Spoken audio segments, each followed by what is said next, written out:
Yaya toye kosolola lelo makambu oyo ya artiste musicienne Sandra Mbui na mobali na ye Pasteur. Est-ce que soki mwana mwasi azali chantre de l'Éternel esengeli na ye kaka bala mosali na Nzambe to akoki pe kobala mobali normal. Kasi bayike bayi koloba est-ce que mwana mwasi oyo asalaka musique ya mokili to ya Nzambe esengeli na ye azala na mobali. Tout à l'heure, intervention est belée, notamment maman a vu sur légende Bilabel, aloba yango musique qui peut ceux qui au bali.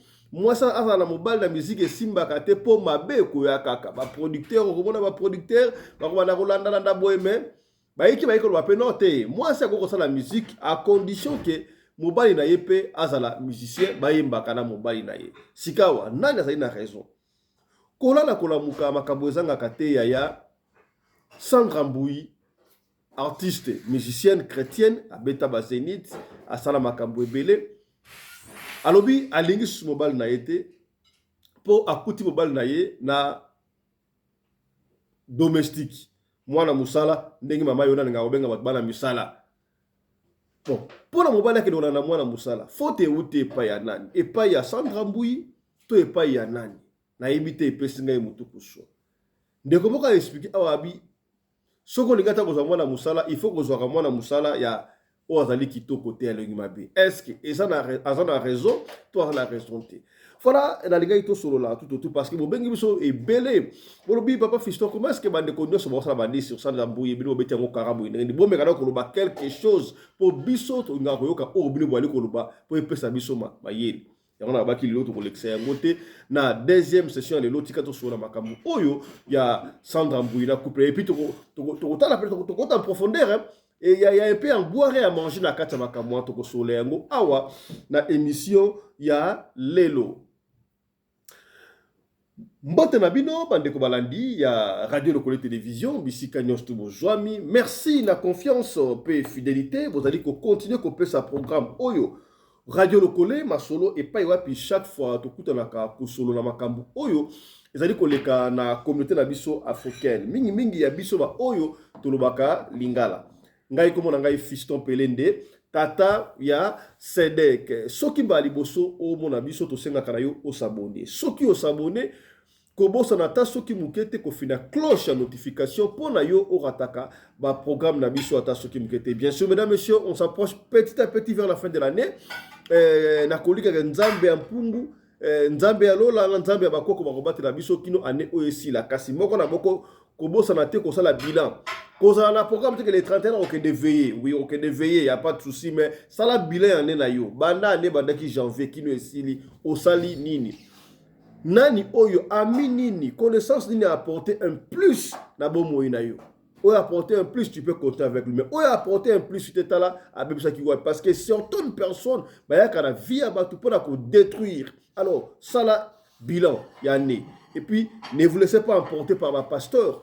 Bakotia ba titre makasi mbalo to kolinga satana to boake na moto le 31 décembre mbalo yo tozo kanga ba singa yaka ko traverser na Jésus Christ ya au traverser na Jésus Christ et bon année passée au traverser na Jésus Christ était au retour na bango ba prophétie ba pesa rapport pour na mboka te pour la nini kaka pour na yo tout na bango guerre aussi la mokolo tout na bango président Fachi a kosala ndenge pour na mboka guerre ici là balobaka yango te. Alors il faut beaucoup plus au réfléchir sur propre vie nayo qui a aucune église les transactions je refuse pas oh bah aucune église pas que des église mais toujours que fongolora esprit pour aller émission il y a éveil il y a conscience comme on a fiston pelende tata ya Sedek sengi na ope aucune ko s'abonner la deuxième chaîne na biso kaka na YouTube Afrique Masolo télévision ou s'abonner peut connaître pas wapi ba programme na biso lokola libala ya bosembo na Pop de Balloon South Africa et les kaka kuna na Afrique Masolo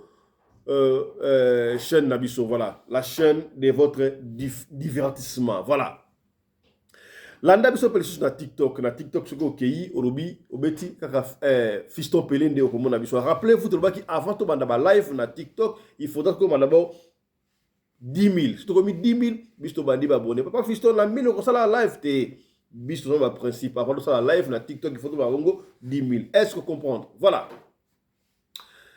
Togo solo makam oyo ya Sandra Mbouyi, et ça tire un peu de partout, hein. Bah, toi, Miss Makantina Bango, par-ci, par-là, mais je sais pas là qui, tout un soubassement, analyse, il y a Consormo, que je salue en passant, elle parle très bien, à lobby, ouais, pour l'obé, la ligne de joie, soubassement, la biso, à partir, il y a analyse oyo, concerne la biso à Sali, et bon, to kota seka à te expliquer. Sandra Mbouyi, bah, oh, bah, éviter, Sandra Mbouyi, Azali, artiste musicienne chrétienne asina lobaki yango déjà abeta ba concert bela zape na mobile na ye oyo azali bongo pasteur kombo ya pasteur wana Jean Bosco donc Jean Bosco il paraît ye atiki libala pona akuti mobali azo tromper na nunu yoka ba terme nunu ah balakisi yango mwa elamba donc mwana ya musala ndenge mama yolanda nga kobenga bakuti alali na mwana musala ya à boire et à manger ici soki pasteur akomi kokende feti na mwana ya musala faute ezali ya nani toyebi yango soki ozali musicien to musicienne okozala na avion chaque fois et surtout ceux qui osali productifs ceux qui osali na succès bakobenga par-ci par-là kokende est-ce que il faudra kosala ndenge baninga mosusu basalaka est-ce que ezali kaka soki moto azala molimo ya impudicité na kati na ye akosala yango bayeke baye koloba papa Fiston bino bakoloba makambo ya bavion oyo Sandra Mbouyi azokomata bavion azali kokende boye oyo ke par-ci par-là aza première femme chanteuse chrétienne oyo amataka bavion est-ce que boyoka makambo wana epai ya Lor Mbongo ye pa yembaka mais chaque fois qu'il a voyagé, à la canal mobile d'ailleurs Christian, frère Christian, je salue en passant, à ça toujours notre frère Christian. Pour une chance à voyager na mobile n'a été pasteur Jean Bosco. Ça reste à savoir. Tant que quelqu'un qui n'a pas de job et consort, bah il va abîmer oh. Mais il y a moi si auto comprendre il paraît bah kendape na frère Mike Kalamba, pasteur Kalamba. En cela, je ne confirme pas. Ah, tu vois, la vérité, parce que Toko Tchelayo, audio en fait, yemoko, Sandra Mbouyi a tout expliqué. Mais pose à la brancher. Bobenga bandeko, boya, to solo la. Boyebi, awa, na radio le collé, nous, on ne permet pas les insanités. Tout ça, la analyse, moko, tali très nette, parfaite. Oyo, eko, aider, batu, bamona, musika. Ce qui ata pasteur Jean Bosco allait tromper moi si oyoto moi si naye Sandra Mbouyi bah qui va dire non comment Fiston a trompé exactement akuta qui pasteur Jean Bosco na moi cité aboy ka rapport ba ko beta e mingi ba ko beta e na ndenge ote yo ebite pasteur Jean Bosco wana azali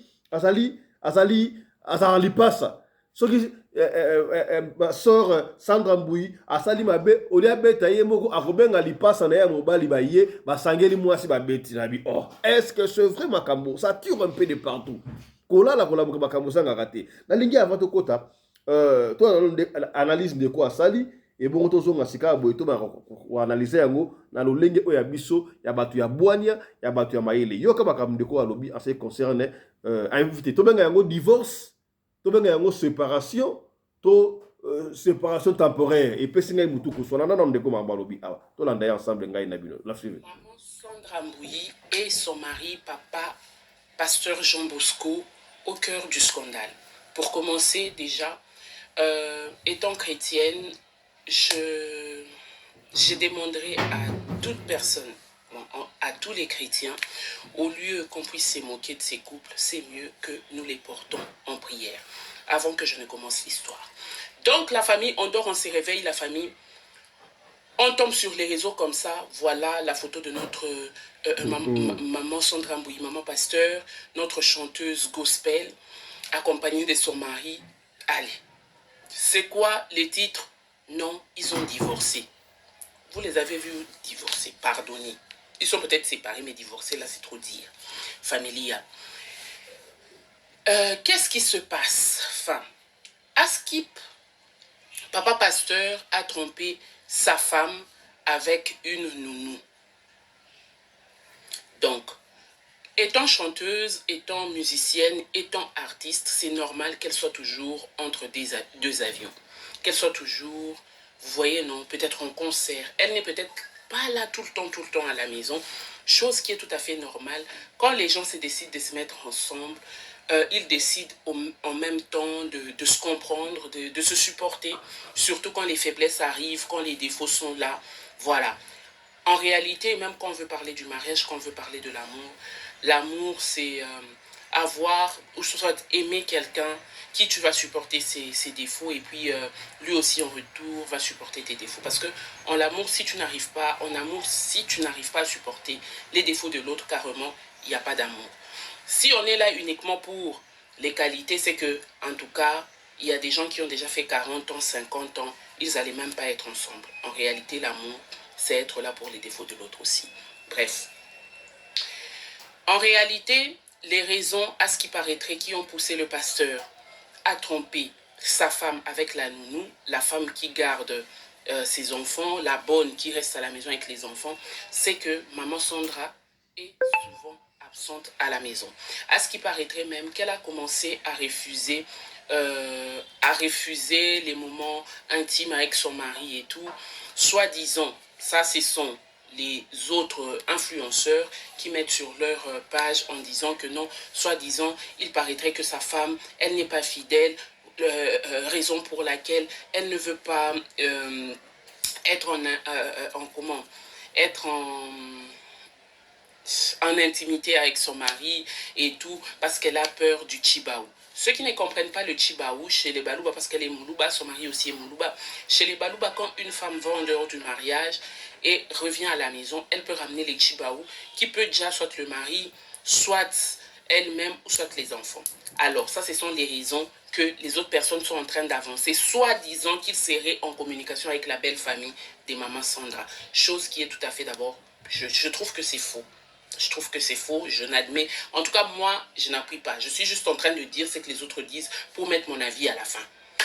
Donc, de l'autre côté, on dit que non, maman Sandra Mbouyi ne prend pas soin de son mari. Pourquoi? Parce qu'elle n'est pas dans son foyer. Elle ne prépare pas pour son mari. Elle ne prend pas le temps pour préparer pour son mari et tout. D'ailleurs, elle ne sait pas faire les litouma, la famille. On part ici, on revient là-bas. Elle est Moulouba. Si on était venu peut-être nous dire que non, elle ne sait pas préparer les foufous, elle ne sait pas préparer le pondou sans mettre la poudre d'arachide là, c'est autre chose. Mais les litouma, c'est un truc purement swahili. C'est comme chez nous, purement swahili.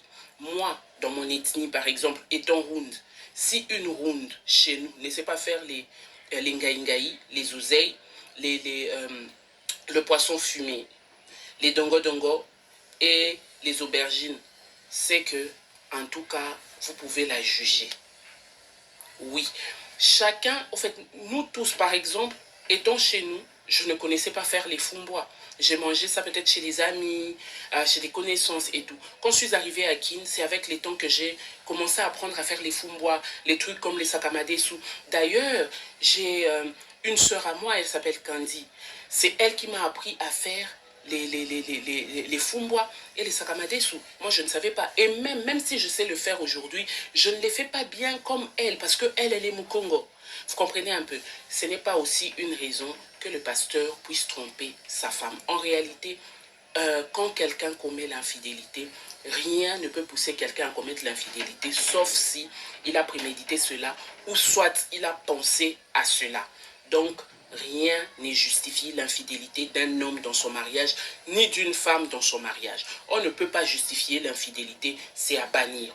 Alors, quand il y a infidélité, la femme est tout à fait libre de vouloir dire non ou de mettre fin à la relation.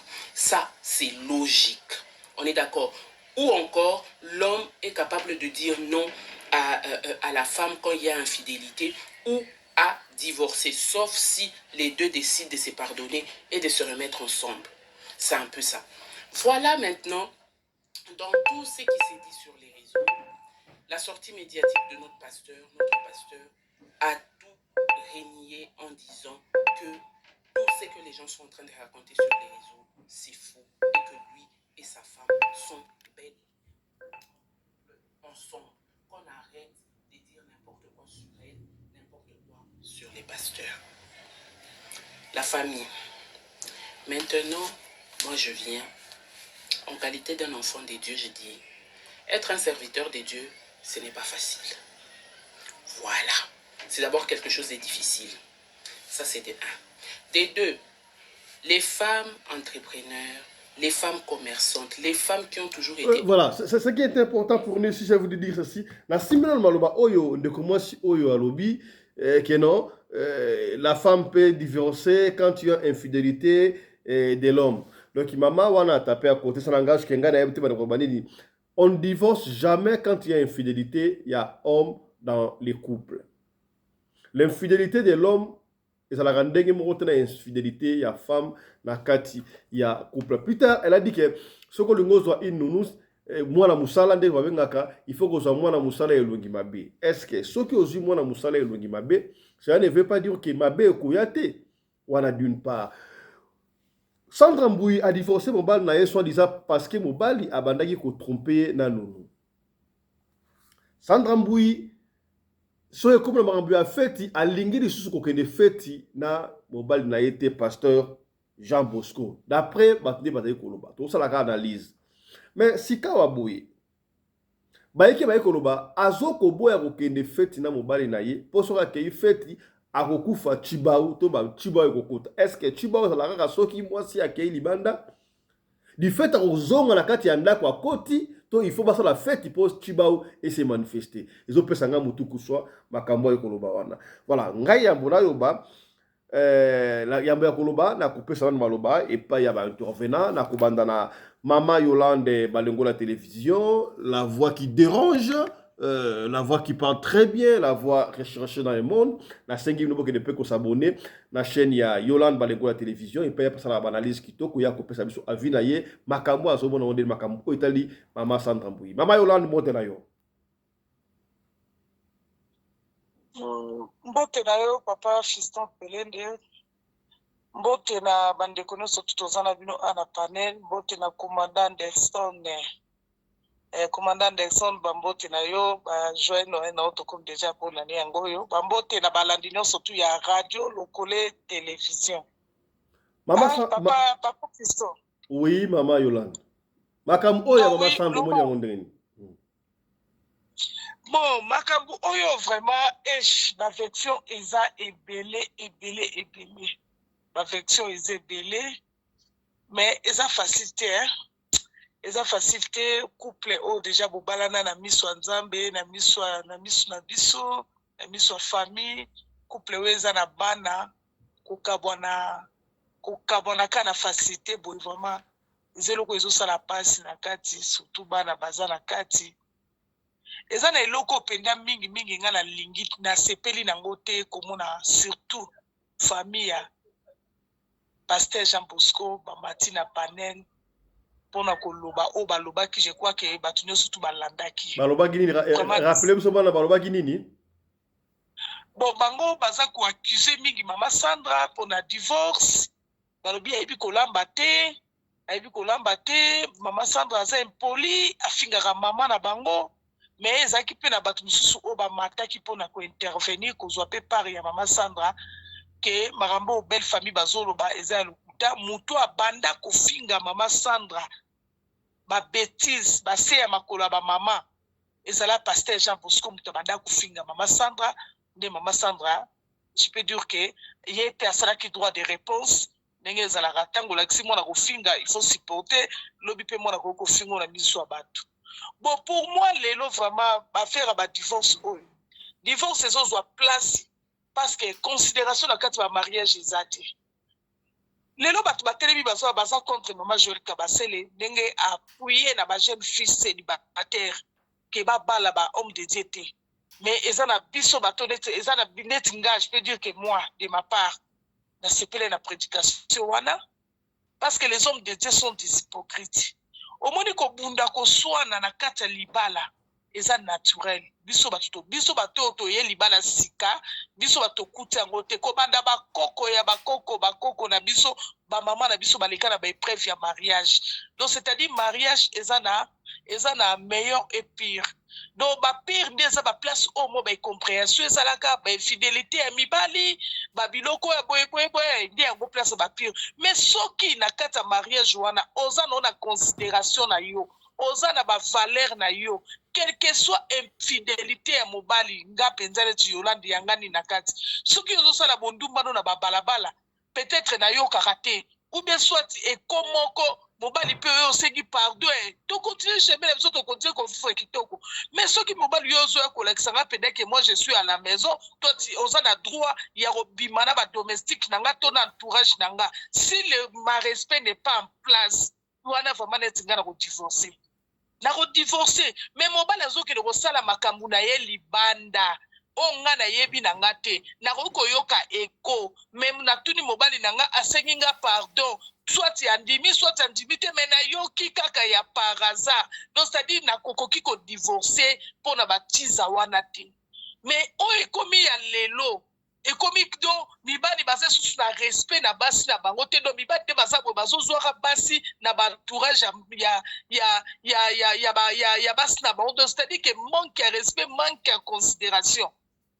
Yango nde lelo ekomi kopesa ba divorce. To lo bakutu makama mwana musala ya mabeto ya kitoko te. Na valeur ya mwasi na yo. Soko za deja na mutu o bendi ke aza nunu na ndaku, to aza aide moko bobi amia mwasi na yo me aidaka mwasi to na ba service moko boye. Donc yo koma okoyoko kende ko lingaye pour mettre seulement confusion moko boye to division moko boye entre batuna no mibale. Parce que lelo mama Sandra na nunu wana Mama Fatou ba utika na koloka na lisusu te. Nana za la base eza pasteur. Bien que pasteur Mama Sandra ayaka libala akutaka déjà pasteur na nunu wana Mama Fatou. Donc Mama Fatou azali Mama Fatou ngana jeune fille. Mama Fatou ngana jeune fille to aza mukolo. Asa te komona yeza mukola Mama Sandra. Akoza mukola Mama Sandra. Oui, bah, ça peut ba génération, ok, la parole s'est trompée. Bon, on a eu vraiment ba âge na bangote. Mais tant que yes papa azala ki ye na Mama Fatou, avant Mama Sandra. Ayeba Mama Fatou parce que babi aza mwana na soki ya molimo, mwana na spirituel.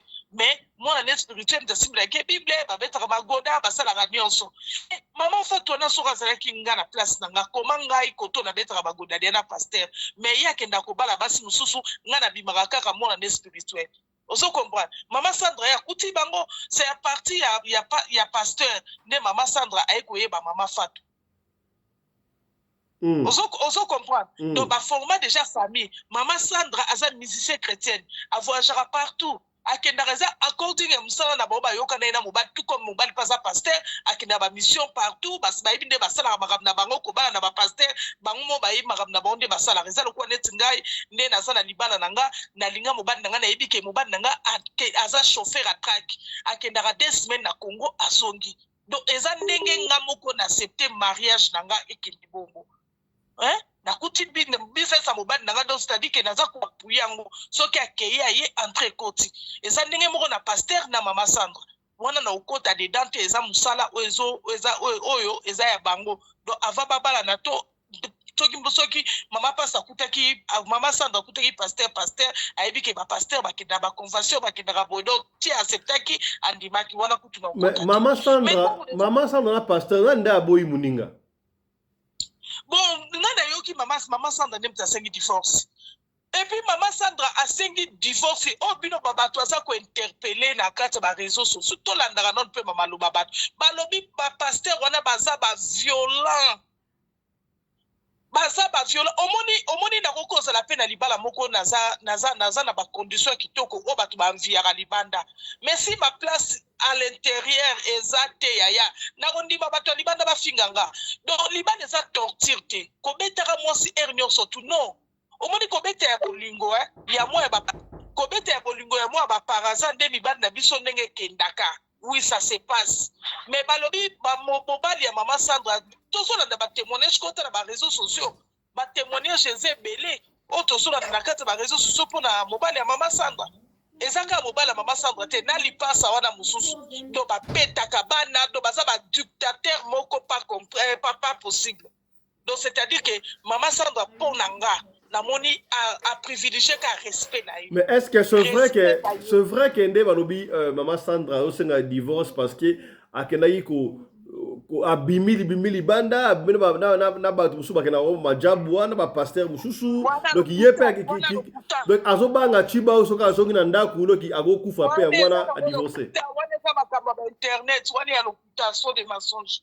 Wana makamba ba internet. Batu awe surtout ka bana basi bazala ka bongo.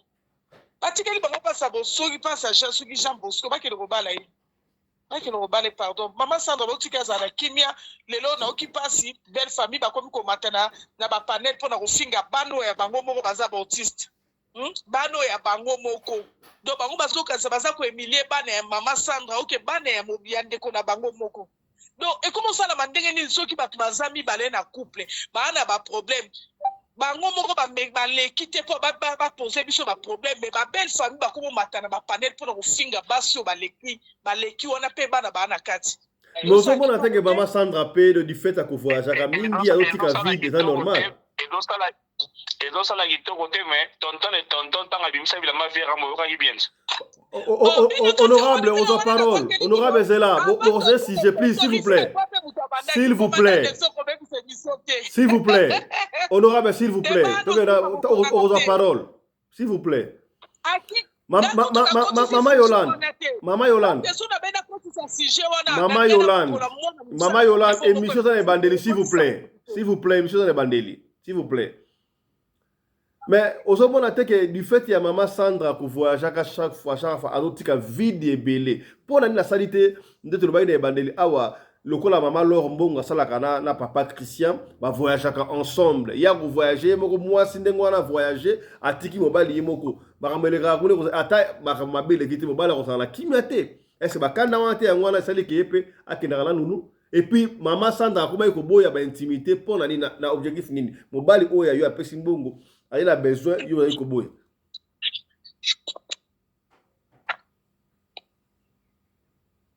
Maman Yolande, are you there? Maman Yolande. Maman Yolande, micro. Ok, ngai. Maman Yolande, kangi micro. Nabosani na oloba kutu nzoka de na kangi micro. Nalobi boye nalobaki yango déjà na ebandeli makambo ya mariage bango mibale mwasi na mobali bayokanaki napesi pe exemple na ngai donc nga mpe nakozala mpe ke mobali na nga voyage asali soit emo nayebi ke bavoyage ezalaka 8 jours 10 jours soki ebele 10 jours mais circonstance moko koya boye asali 1 mois 2 mois.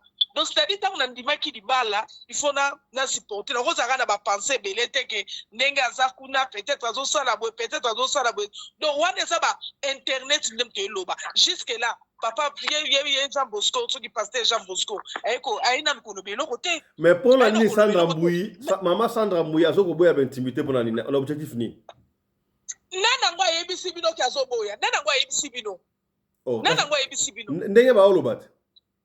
Non, quand l'internet était, au moins il y a un dossier, je soutiens Maman Sandra.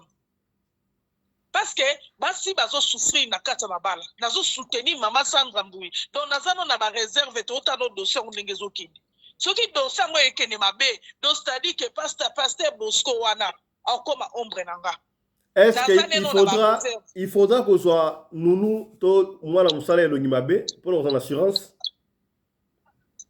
Kasi na utu koloba ngo mwana musala eza nango makamba elongi mabeto ya kitoko te mwana musala soki mwana musala jamais oyo grake patron te mwana musala soka ye musala na ye soki yo patron omipesi respect ya famille na yo ya mwasi no ya bana na yo okende ko descendre tina kolinga patron te wana soki obito kota nango ba sujet ko kota basuke basu sujet eze bele to boy to bebisa émission oyo pour commandant Anderson ngai déjà bebisa pona ba sujet kutu ya bana misala ya ba briseuse donc nga kutu na soutenaka bango te donc Maman Fatou wana na ba jour à venir ne ba sujet kende do ye pa okoma ombre nanga. Voilà Papa Johnny, est-ce que kozwa mwana musala na ndako to moi si aza musicien na voyage aka papa koto pasteur et puis mwana musala soki prana bana est-ce que moi si wasala ka musique c'est important à bala. To le roi maman Bilabella loba que moi sur la musique ça difficile pour la mobile parce que et ko simba tellement mbandi bala. Afina yotali papa Johnny. Yes, mbote na biso nyonso bandeko na ngai commandant de son na mama Yolande na mama na biso ya Kinshasa na moni kombo na ebimite nzambe amona biso Ozolo bana se papa John tozo ko bien te. na pesi mbote na biso nyonso bandeko na nga commandant de son mama Yolande na mama na biso ya Kinshasa na bite kombo na Mama Beni. Mama Beni. Ah mama Beni et en plus de ça Yomoko Biso Pelende apesi lisusu mbote na bandeko nyonso ba bonne fête bisika nyonso bozwami nzambe amona biso tozokota mbula sika makambo ya sika mbula sika mabala kopanzana eza deja libabe eza libabe na lingina bakisama moke mpona kozala molai mingi te divorce eza eloko malamu te na divorce eza quelque chose oyo ezali plani na satana nde moto alingaka divorce me nzambe alingi divorce te misiko tondima nani satana mpe tondima nzambe ifo tolinga nzambe tondima mambo ya nzambe alingi tozala na divorce te tozala ensemble tobokolo bana bakola bakoma batu epuis babotela biso bakoko sikoyo yo soko bomi libala est-ce que boyebi ba conséquence pour mobala ndenge ezala ba conséquence tango boma libala wana peut-être kanda ou peut-être likambo moko basalaki esimbi te mais tel avenir ya bana nao omoni bana tango divorce esalemaka bino yoke peut-être okozwa mobali mosusu susi wana ekolongwa nango mais bana batikalaka na blessure interne oyo oyebi te ndenge nini eshokaka bana nakopesa bino exemple mokolo moko nazalaki na voyage nasalaki voyage na ngai na Kinshasa wana naosala ba voyage nasali voyage na ngai na Kin nazongi mwana na ngai mwasi azalaki ya moke azalaki ya pepe na ba 2 ans 3 ans et demi nazongaki na butu makasi kozonga nazongi wana place mama na azalaki na butu na ye na koti na lali na mbe mwana ayebi ke papa azate a voyager mais maintenant amoni mutu moko boye na mbeto ya mama na bango alamuki atali mama na ye alamusi mama atuni mama oyo nani papa mama bisi abi oyo eza papa mwana bi te fongola drana mona ye mwana muke je vous dis ba 3 ans wika mona so akomi koloba ba 3 ans 2 ans et demi mama lobi abisi mwana bi papa alali akomi kaka siko aza ya kolala tika papa lala okomone na tonga bi jamais il faut na mona elongi ya papa donc tango mama na insisté mwana akomi kolela mama bi ok zena la kisio elongi mama lera fongoli dra mwana moni kaka elongi nanga azongi ne na mbeto alali voyez un peu cette souci là donc mwana alingi atate papa mususu apusa na pembe na mama na alingi tate mona ko moko étranger mais siko soki ekomi ya permanently mwana akomi komona papa absence ya papa na ye et mama papa mususu permanent na pembe na mama na bango bakozala ndenge nini c'est pourquoi au monde a kaibelé bana bakomaka ba impoli papa na zolo ba koyoka ete donc bakomi na opposition moko na kati na bango ça même bino boyeba eza mabe mingi kokabwana bon to ebite raison nini o esali ke bango bakabwana parce que ba divergence eza ebele o balobi boye o balobi boye o balobi boye mais moi ce que je pense na kati ya ba divorce c'est qu'ils ezalaka na quelque chose moko o ezalaki depuis longtemps o ezalaki kobatama moto wana ezalaki ko s'enflammer à tout moment jusqu'à ce que eye kosala o tobengi fait dévorant et dévorer makambo nyonso et fongwami elizikisi nyonso donc il y avait quelque chose au bango moko nanu bakoka ko arajango bien avant tango zalaki nanu muke. Est-ce que soki obali mwasi ayebi kolamba te eza pe l'une des raisons oyo loko divorcer to pe est-ce que kozwa mwana musala eza important na ndako?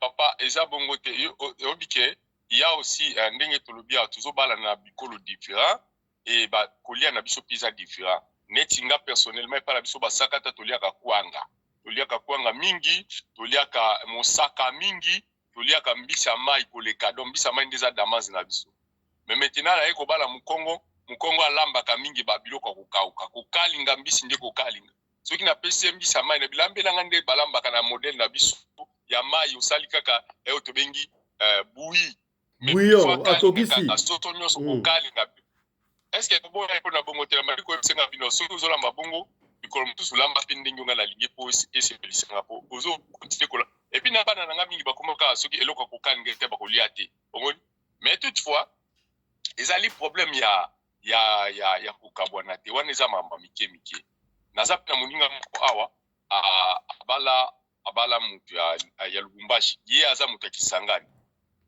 mais na Lubumbashi biloko kolia pende zate en principe baza biloko kolia te biloko la bango mingi ezaka ya kokauka ba mitoyo ba nini et mais cette femme là me dit mukomona kepa na osolo ninga bi est-ce que message déjà kolamba biloko la bisabi papa ngai le na utaki na bala na moninga nao nazalaki koyeba kolamba te pona ndoko raisonner ka ba biloko la biso tolamba kaka ya tolamba na Lubumbashi wana ya kokauka mais yenda bandako la Kisanga lamba boy sala nde siko na yeba kolamba makamundo siko mabie ouais eza likamba compréhension likamba brutalité te so moninga bi kolamba to brutaliser po bo ya fait peut-être ozalaki na idée na mosusu là c'est une autre chose mais eloko conseil kana kopesa le femme musicienne vous savez que ba yemba ka ba chantre wana bango nyoso baza bango ba musicien to benga bango ba musicien donc baza na bango te ke chante on te baza na makamu moko baza na lulendo baza na makambo ba succès baza na makambo ya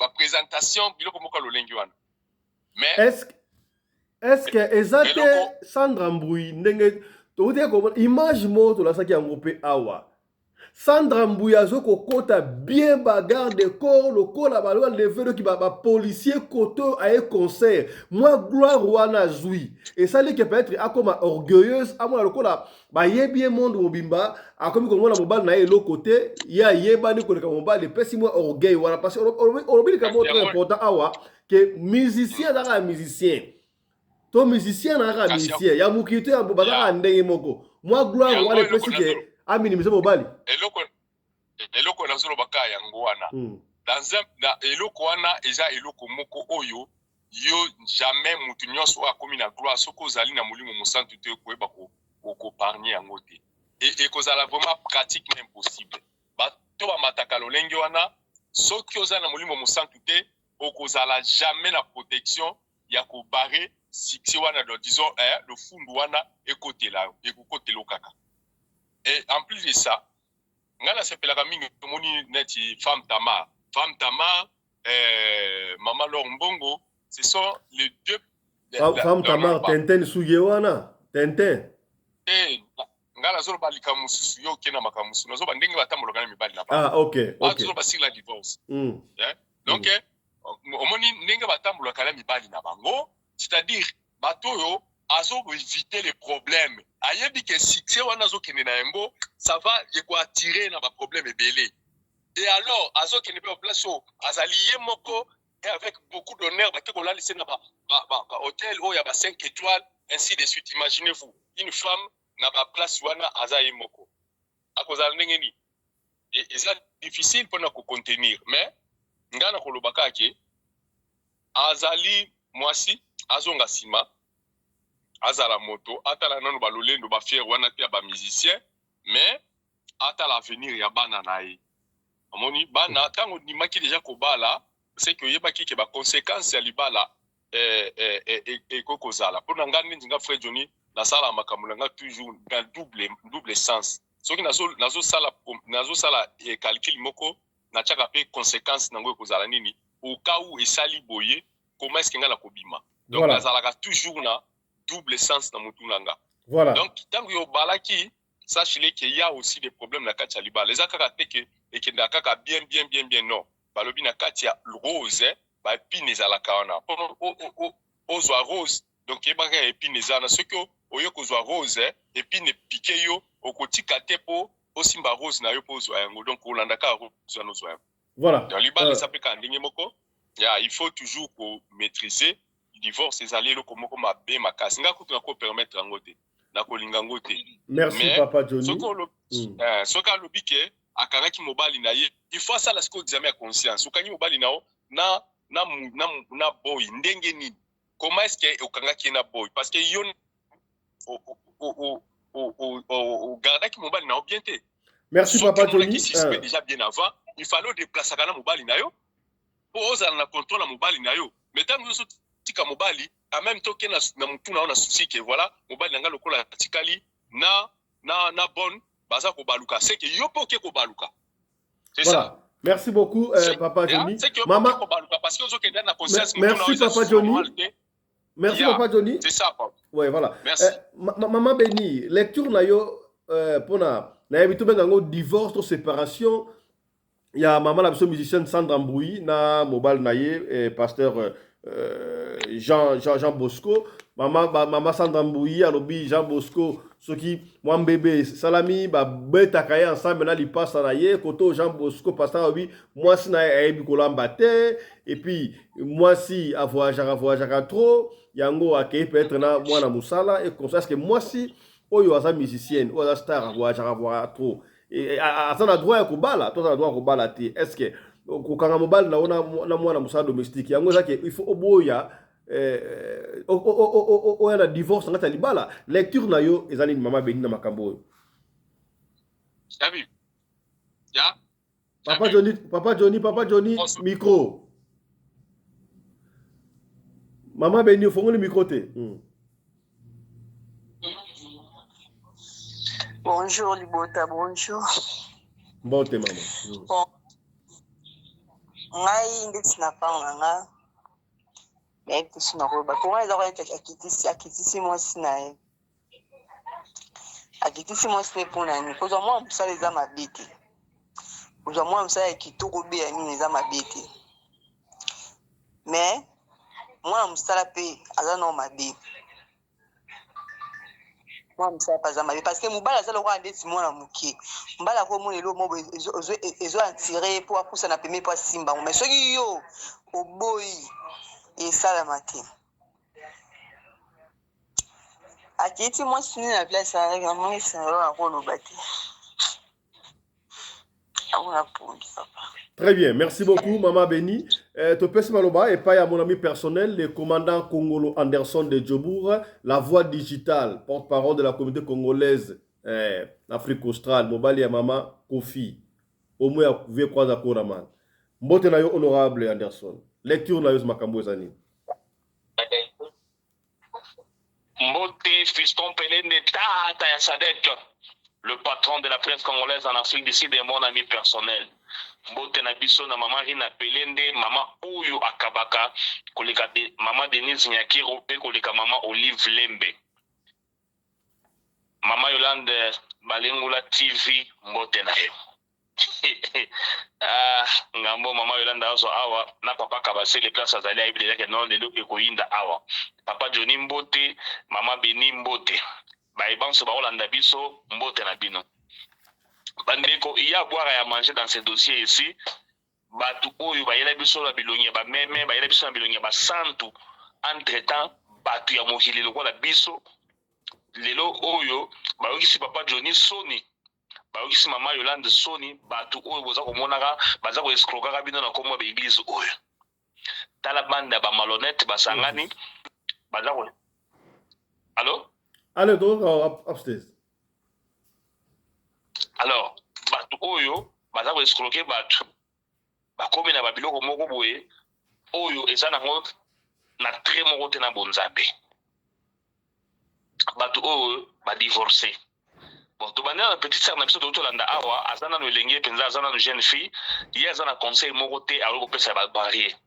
Ayebi makambo le kana mariage te. Ndenge moko na basango na ba mamelo ba balate, ba trouble il a besoin de parler au papa kabasela la de kabo abeti mama Yolande sima loboko parler ki, bango ba yebi yango te. Donc azana conseil bako on pesa biso marié te.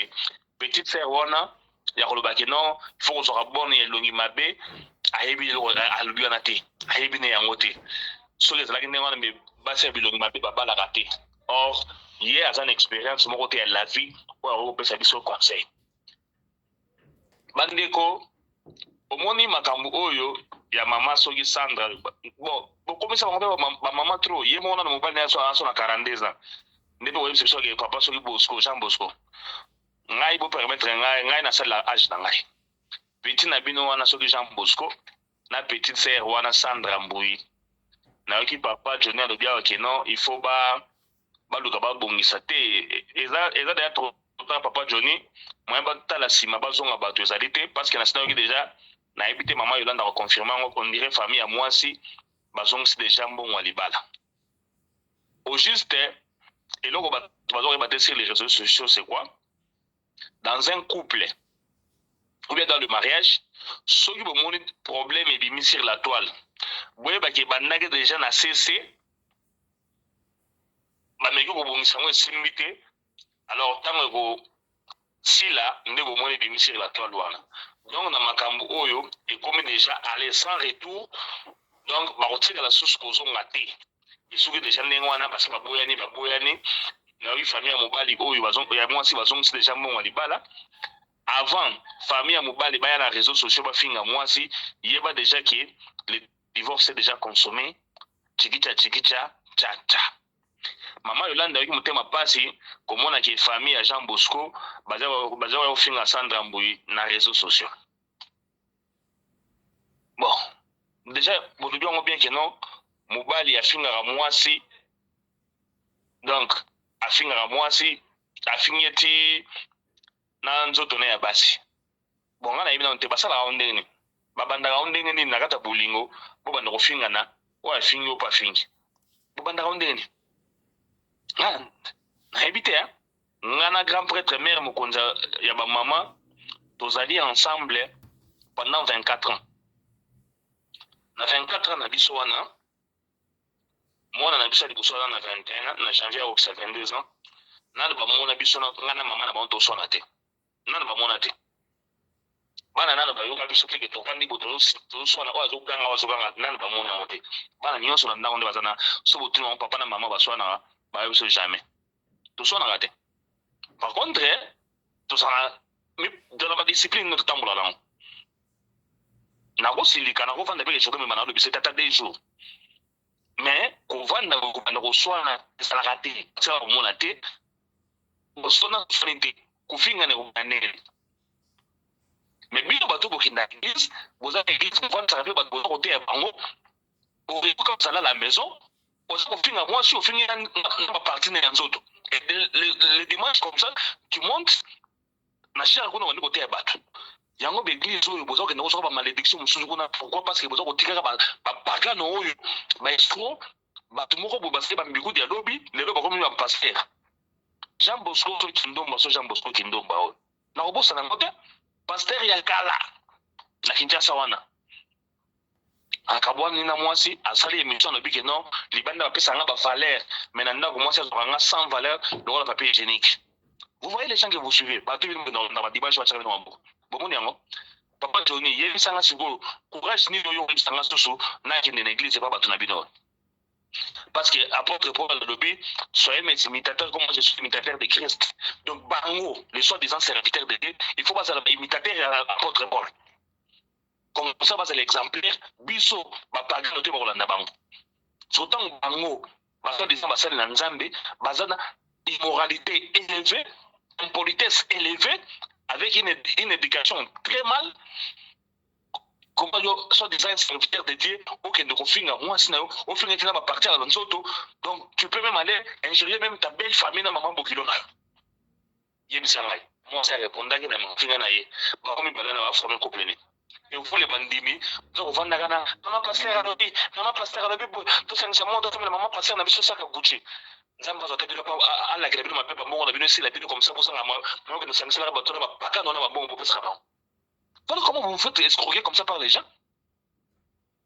L'église a monné na ça na mona poto kuna. Abane na so bana 2001. Voilà.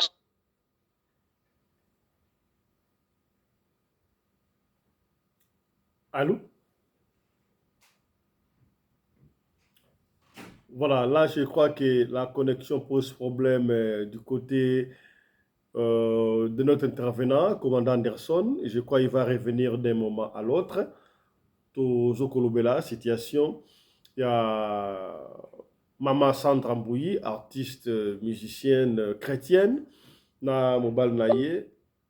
Voilà, est-ce qu'il est revenu, commandant?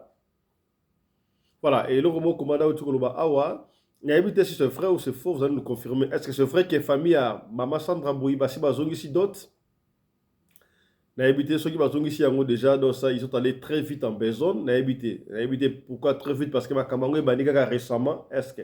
Et Bimine sur la toile, récemment, toi Banda Banda Kala. Je ne sais pas. En tout cas, moi, Nazo Baté, qu'est-ce qui ne va pas? Moi, en fait, il y a évité ceux qui Bazongi déjà, n'a pas si bien d'éléments. Est-ce que ça dit que pour moi, si Acha Ebani Makasi, parce que tout le monde a dans la vidéo, moko awa, et pas puis Sandra Mbouyi, a zoko côté un concert entouré de la garde des corps et consorts. Allô. Voilà, le commandant est revenu, allez-y, allez-y. Voilà, autre gars, j'avais mangiste, basangane nanane. Na papa je ne m'a pas katanga réseau. Boko kanga été. Il faut dans le bas, bah tu vas voir la nebiso voix yoka. Bandeko, donc je disais, nous avons beaucoup de clips dans le papa Wemba. Baki mangiste basangiste bagena au fond pourquoi? Parce que papa Wemba place avec non et donc il y a Jésus pour nous escroquer dans le bateau. Bacha image qui m'a au bateau ça ne bateau baki mangiste bacha bambo mona sana wana. Allez, on va fonder papa Wemba pour nous tirer dans la C. À ce moment-là, on se lit sans ça, gasima que tirer dans la Nankamba vuna. Bandeko ba Congolais. Nous allons en face d'un biseau. Na babilo comme moko batu moko bo bazali ko lekala biso esprit. Sur côté des réseaux sociaux, ils ont Sandra Mbouyi moko te, ils allaient na so lidin se ya pe susu, o so mobali na ya balaki azako bima pe na lega emen kanu donc batu nyonso bozo mona bazako emelele banze mwanzambe wana ba malhonnête. Je ne mâche pas les mots, ce sont des malhonnêtes, mais escrocs, parce que bien le quoi la bille. Vous y avez na yo musali la nzambe. Bon ko ba gloire à mon kili ke mona mo so ko tana ba bodika de fran. La évité. Bandeko, na yoka kia honorable président no bike non leur mbongo na mobali na ye. Par contre ça le problème. Producteur na na ka producteur de moko na, c'est moko boye. Abanaka lo mo ke non, leur mbongo fala ke ne voyage mo na poto, ye moko mobali tikala. Na ebisio so iluba ki so iluba ki wana.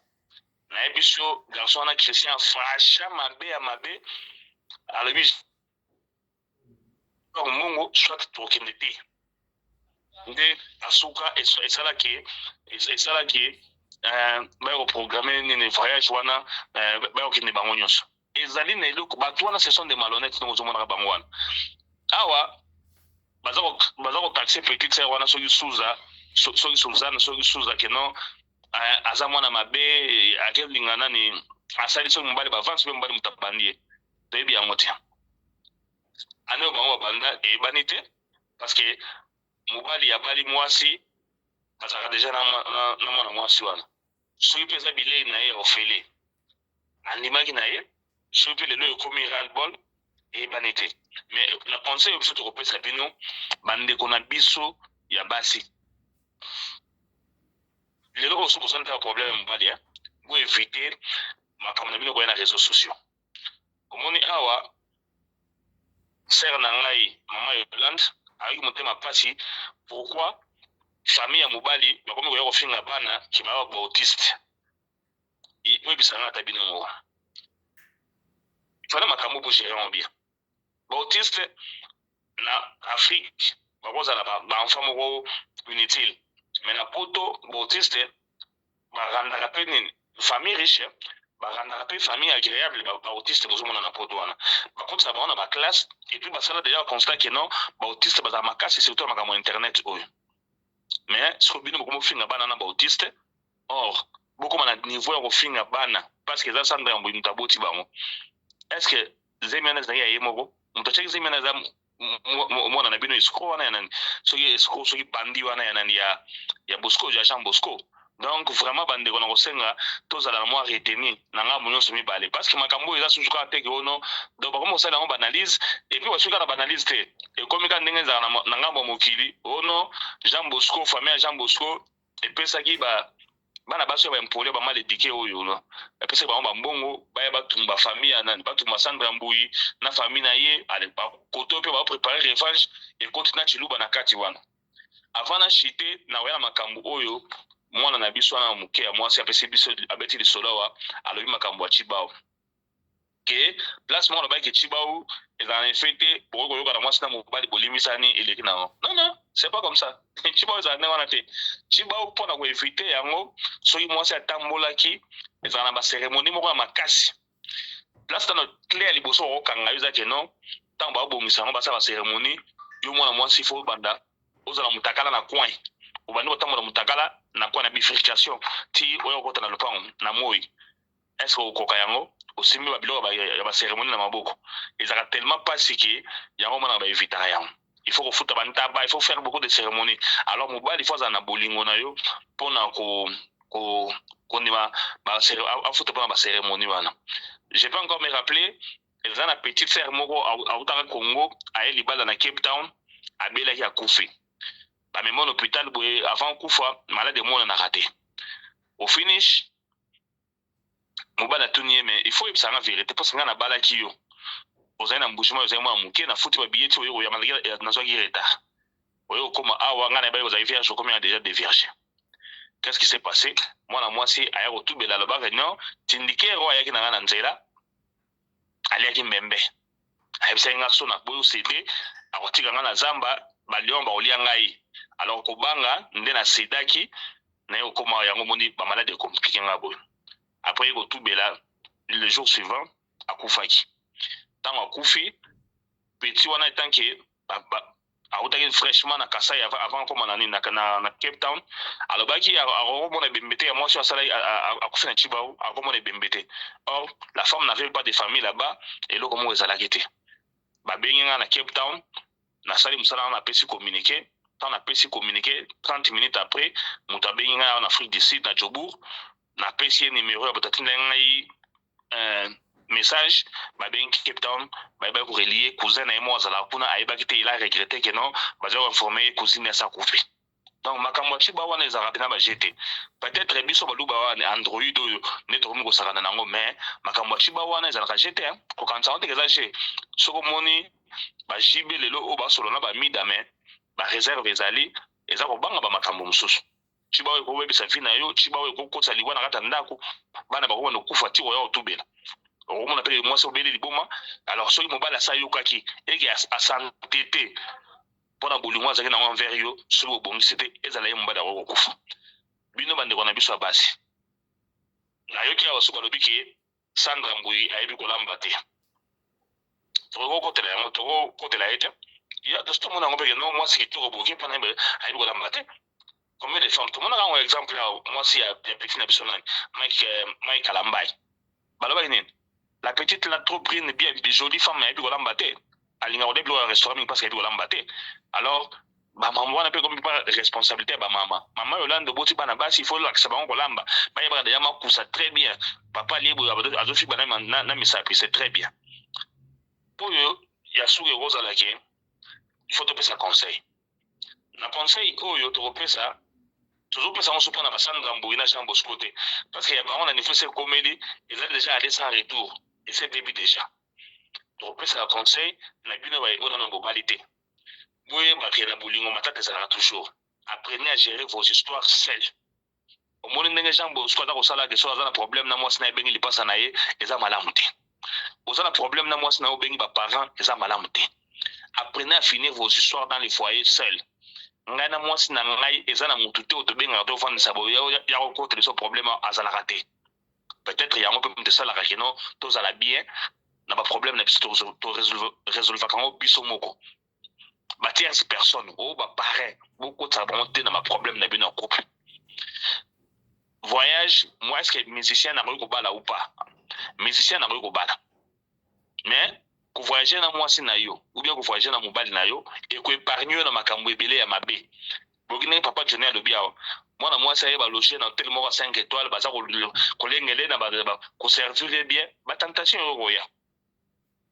pour éviter ba tentation na to mona papa na biso Etienne Tshisekedi avant kufa sera voyager na maman Marthe eza ko épargner ye Félix Tshisekedi ayo zo yango et ezo épargner ye Vierambo ko voyager na Cindy eza ko épargner ye babilo tu ezaka na ba danseuse boyo na esila tout le monde a en Afrique du Sud vient à Jacob Zuma marié à 4 femmes na tout voyage qui a kendaga na moi simoko ils ont épargné Cyril Ramaphosa asala yango te, mais namona bauta choqué na parlement bayebisi me ozala na mwasi tomona kotambola yo moko otikala mwasi mpo nani kotambola na mwasi epargnaka bato surtout na bango bastar biso baoyo tona biso bastar te ça se passe ndenge mama Yolanda alobi awa ayebi mobali nakendaka pendant 2 jours 3 jours une semaine akozonga ça va encore mais siko bino bastar boza exposé bozala kovoyage na basi na bino ou bien bovoyage na mibali na bino ekoyede bino na bino baye oyo botikali bana basi boza kolotaka kobalaka baserviteur dédié botika bandoto wana mobali oyo akoya bala ye bapaster oyo boza komona wana 95% ce sont des bapagano zwana na moto lokola Jean Bosco soki Jean Bosco oyo kobeta mwasi na ndako kobenga na lipasa na ye koyoswanisa ye eloko oyo ngai kutu oyo papa Jona kansaka naza président bapagano nasala yango nanu te natikala jamais kosona grand prêtre mère nabenga bafamille na yebi bafamille na nga bakota makamwa nasala yango te sikoyo na ngai na Jean Bosco liboso papa Johnny nani mopagano nasi papa Johnny korépondre ngai avant de continuer l'émission. Merci beaucoup. Merci beaucoup, mesdames, messieurs. On va s'arrêter ici, à moins que Moutoumoko avec Baksa. On va s'arrêter ici. Les Baksa Zali. Je vais répondre papa Nangai Anderson. Anderson, olobi malamu. Mabala nyoso nde tuzomona na mukili awo izana ba problème. Izana libala moko te isangi problème na kati. Mais c'est seulement il faut koyeba ndenge nini ya koarranger. Donc soki bino bongo kozala na kimia penda na libala na bino, boyeba kobongisa makambo bino mibale entre vous. Comme makango na ba famille te, o pa pire master, obetela eli solo e kokende loka mabe. E kobenda ka basinga ebele. Donc il faut kozala mutu moko ozala maîtrise tout salango yo moko. Donc nazana expérience sur la moyenne loba mingi ezate eloko kana koloba libala rangement ezala bino nde pofana mino ba na chambre bo ranger makambo bino mibale c'est tout. Donc voilà. Ezate ebokende libanda. Mais na pesoka ba félicitations ebele ne fandi déjà 24 ans na mutu moko izamara mingi. Mais yo moko yebi ke makambo oyo o passa na ngona libala ya ba choc ba nini mais o maîtriser ba choc wana po izanga kaka ezala ka toujours. Donc ina féliciter yo Zamba batela apesa pe mama mikolo ebele azalaka kole serena yo jusqu'à la fin. Mama Yolande, Mama Yolande.